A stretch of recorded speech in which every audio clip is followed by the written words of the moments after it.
So we have our navigation in our header section in place. Now if we check our PSD file, we can see we have 4 features that are listed along the same row. So as there are 4 features, we know that each section will take up 3 columns as 3 goes into 12 4 times. So if we add our section in, and first we need to add in our comments.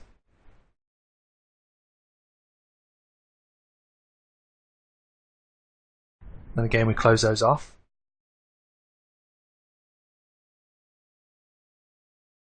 And then we need to add in our section class. And we give that an ID of photo, as this is listed as the photo app in the navigation. Then we close the section off. Then we need to add a container, which will house all of our content. And again, we close that div off.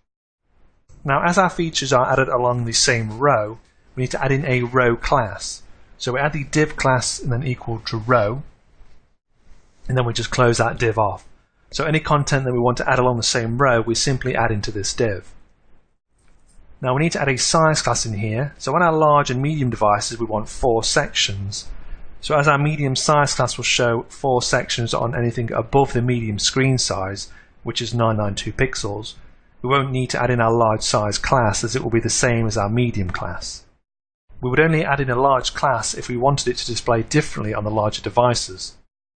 So we add in our div class and give that a col md3.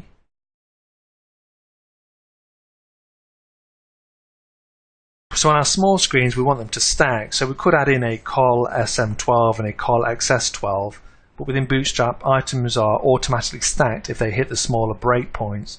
So you would add these size classes in if you wanted them to be displayed differently on those devices. So if you wanted them to split into 2 sections, you would replace the 12 with a 6, as 6 goes into 12 2 times. So all we actually need to add in this size class is our col md3. This just saves time, and it saves adding unnecessary size classes within our code. So if we just leave it as col md3, this will actually display the content how we want it on all our devices. Then we just close that div off.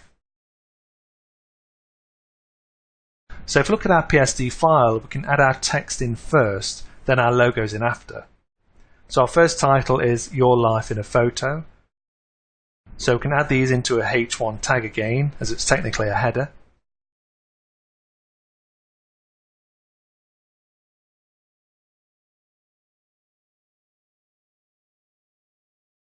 Then under that we add our P tag, and we just copy this text that's from our actual file, as it's basically generic Latin text that's used to populate templates. So we just copy and paste that in and close off our P tag. And if we just save that off, we can see that our content is sat on the left hand side as it's populated the first 3 columns of the row. So what we can do is just copy this first div and paste it in 3 more times so it populates the entire row with 4 sections. Then all we need to do is change our titles. So if we check our second title, that's Engage with Other Users.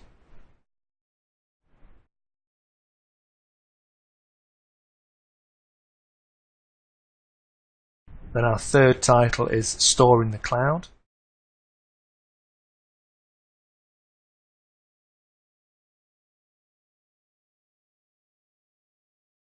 Then our final title is Instant Feedback.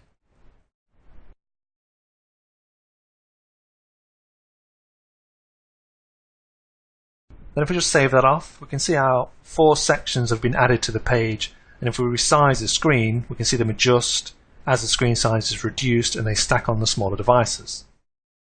Now obviously it doesn't look too great at the moment, but the elements are starting to show correctly. Now what we'll do is go on to add our icons to the page, but we'll do that within our next lecture.